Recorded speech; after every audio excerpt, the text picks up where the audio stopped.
Bismillahirrahmanirrahim. Today I'm going to show you the fetal skull as I don't have the proper model, so I made a model by using the head of the doll. Okay. Okay, now the fetal skull is basically divided into three main parts. That is the face, that is the vault, and that is the base of the fetal skull. Okay, as far as the face is concerned, the face is made up of 14 different small bones which combine to form the facial part of the fetal skull. Now, what are the bones of the vault?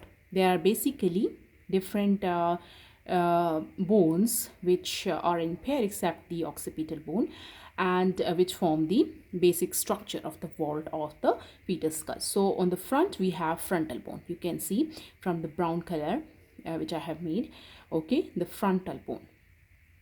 And we have two parietal bone which you can see, and we have one occipital bone and two temporal bone. Okay, two frontal bone, two parietal bone, two temporal bone, and one occipital bone.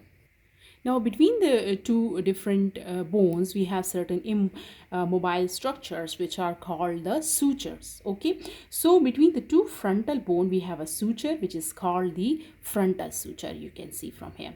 Okay, and from the between the frontal bone and parietal bone, we have occipital suture. Okay, sorry, the coronal suture. Between the frontal bone and parietal bone on both sides, we have the coronal suture, which is this one and this one.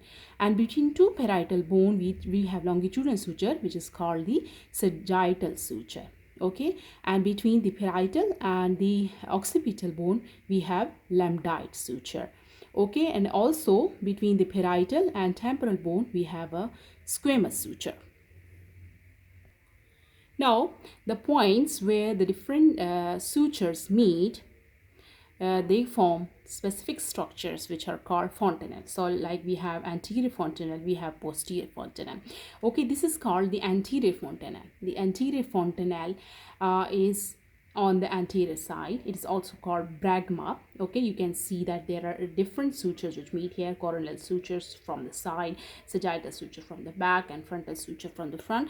All these sutures, when they combine, they form a specific structure on a spike structure which is called the anterior fontanelle or the bragma, and it ossifies at the age of 1.5 years. We have posterior fontanelle as well, which ossifies at the age of 1.5 months, and it is formed by the combination of sagittal bone and on the side sagittal suture and lambdite suture on the side. That is that this one is diamond shaped structure and this one is a triangular shaped structure. Now I'm going to tell you certain landmark of fetal skull. We have this portion which is chin, and this is also called mentum, and behind mentum this part is called the submentum. So mentum and submentum. Now, which part is called sinciput? Sinciput is basically that portion, okay, between the coronal suture and the orbital ridges of the front. We have these portion, that portion, which is basically called the sinciput. And this part, which is between the coronal suture and the parietal eminences, that part is called the basically the vertex. Okay, and that part is called the occiput, and here we have the occipital protuberance. And here we have the part which we will label as the subocciput.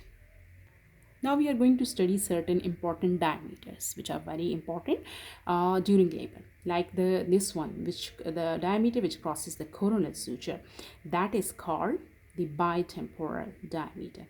Okay, and the diameter which crosses the two occipital eminences, that is called the biparietal diameter. Okay, the bitemporal diameter which I have told you is this, which crosses the coronal suture. The bitemporal diameter is 8.2 centimeter. And between the two parietal eminences, we have biparietal diameter which is 9.5 centimeter. These two are basically the transverse diameters, okay, bitemporal and biparietal. Now we will study the longitudinal diameter which extend from anterior to posterior part of the skull bone.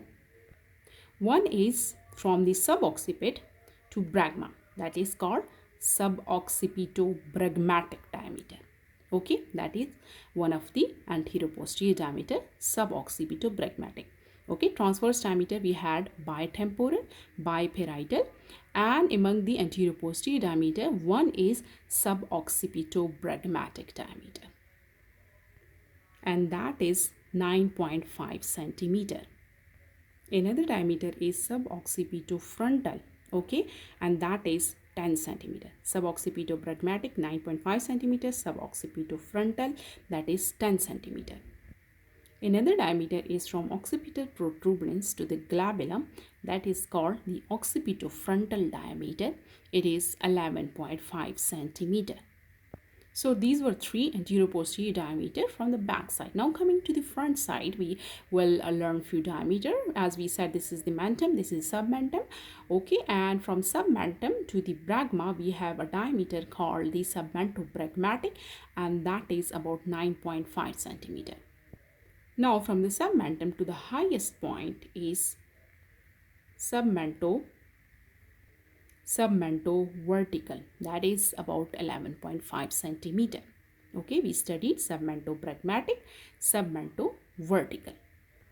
Now from mento to the highest point of the vertex is called the mentovertical, that is about 13 centimeter, which is the largest diameter, in which we have the bro presentation, mentovertical. Okay, we studied submentobregmatic, we studied submentovertical, we studied mentovertical.